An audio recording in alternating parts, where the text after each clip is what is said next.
So with many students unable to attend school, one woman decided to take the classroom directly to them. I mean, if the mountain can't go to Mohammed, the Mohammed have to, whatever. Today, we're speaking with Stacey Robinson. She's the founder of the Yecats mobile classroom, and this is with the aim of inspiring other communities to adopt and implement similar initiatives in the aftermath of Hurricane Melissa. It just takes one person to make such a big difference, and you're doing that. Good morning. Good morning, and thank you for being here. Thank you very much. Are you a teacher by trade? No, I'm not. Oh, no. I'm actually a marketer by profession, and I'm a teacher by passion. Ah, that's how I explain myself. I love that. Yes. And so how was Yecats born, and what does it mean? Well, Yecats is my name in reverse, and it stands for Youth Empowerment. It's at the back of my shirt. Yes. Changing attitudes towards schools. Okay. So we're looking at schools in a different light. And Yecats really have the 5 pillars we stand on, which is to educate students in reading, language, mathematics, and we also do spelling, and we also do life skills. We teach them life skills, but our main focus for this mobile classroom is literacy and numeracy. Mm-hmm. Those are the 2 areas that we focus on, but we also teach the students life skills as a part of the program. And Yecats has been around for how long? 2 years now we have been registered. Okay, and up until now, what kind of work have you been doing? So we have been doing a number of things. We have worked with schools with our literacy enhancement workshop for teachers. That was actually born out of Beryl last year when we went to Kingston, and we saw a need that will train the teachers to make literacy more fun and exciting. So we use interactive games to teach and for the students to enjoy themselves, not just to come and say, okay, read a book and go in a corner. Mm-hmm. So we're all using that as a means to get the students excited about reading again. Okay. Where are you based? In Manchester. Manchester, okay. Your home is Manchester? I'm not from Manchester. And again, I went to Manchester for a need.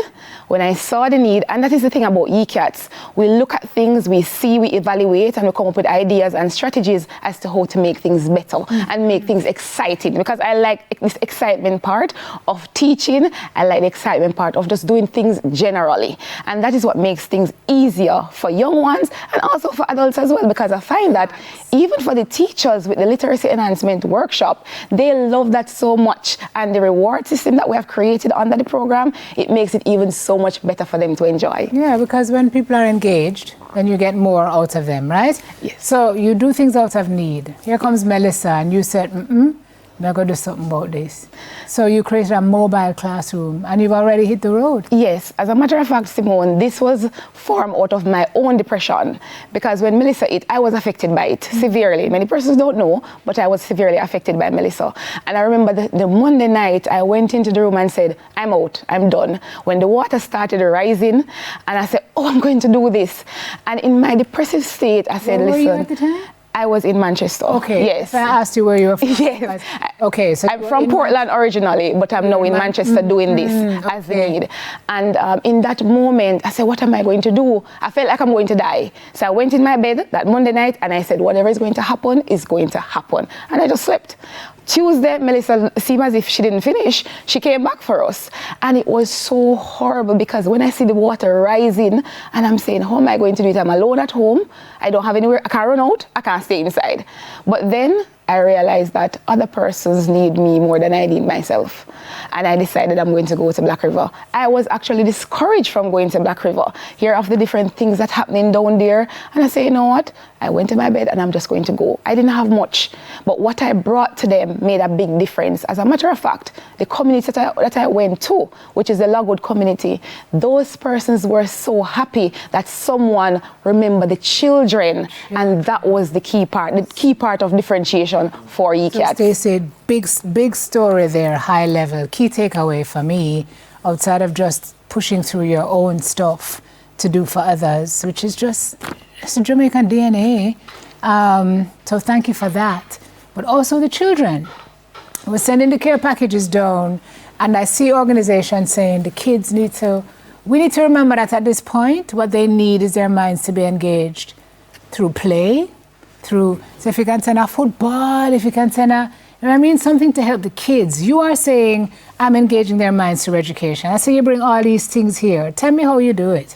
Yes, so with our partner Mattis and Clark, we have decided that we're going to approach this just as we would approach the regular mobile classroom, because that was before Melissa. We were a mobile unit before that, but the classroom setting up now under this tent is where we are now making a difference in Black River, right?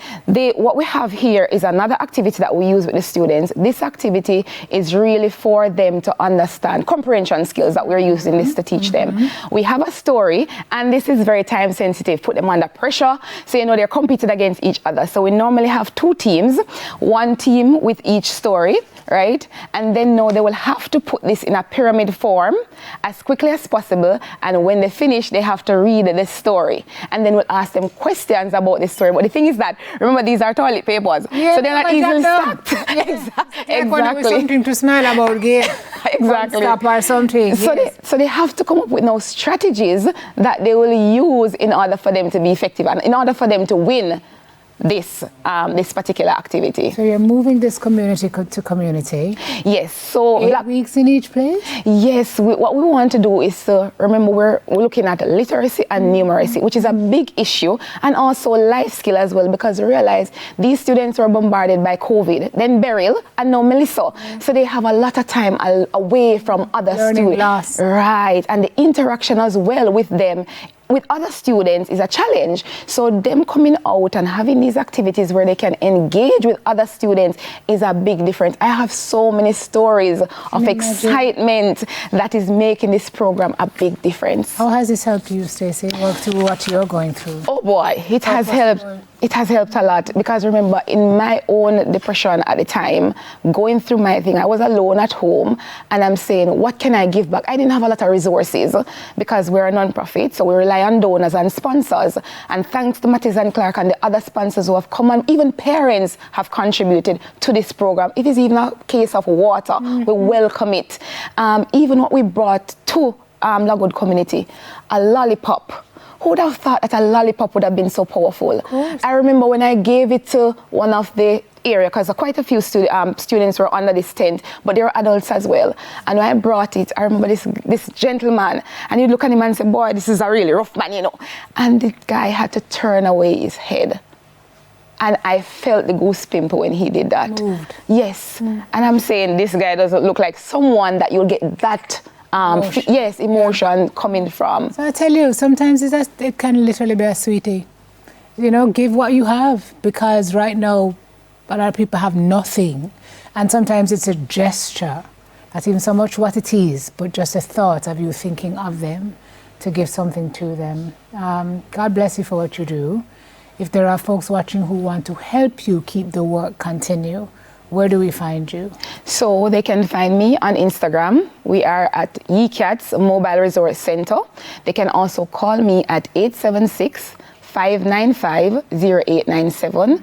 And also we want to thank those persons who have been helping us thus far. We really appreciate that. We also want to ask other persons to come on board as well to help us, because we really need, especially the human resource factor. We need persons who can volunteer under the tent to assist us in this program. Okay. And how are you doing with your rebuilding? You know, the water came in. How is your... Well, my house is still in turmoil. I have spoken to my landlord. They have been very, very lenient with me, and I really appreciate that. And I am, at some point in time, the house will get fixed. But for now, I have to focus on giving to others, because that helps us when we're going through our moment of crisis. If we can just look and give something to someone else, it's better for us. And this program has really helped me. Especially just yesterday, I got a note from a student, and she was saying that you are the best teacher ever. You're so... And this is just after 3 days of knowing me. So it's motivation. It is motivation to continue. Yes, it does. Wow, Stacey, you're amazing.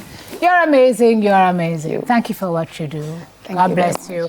Literacy coach and founder of Yecats Mobile Classrooms, Stacey Robinson, one Jamaican doing her part in one area that's having a big impact. That's who we are as a people. Girl Talk. Up next. Thank you.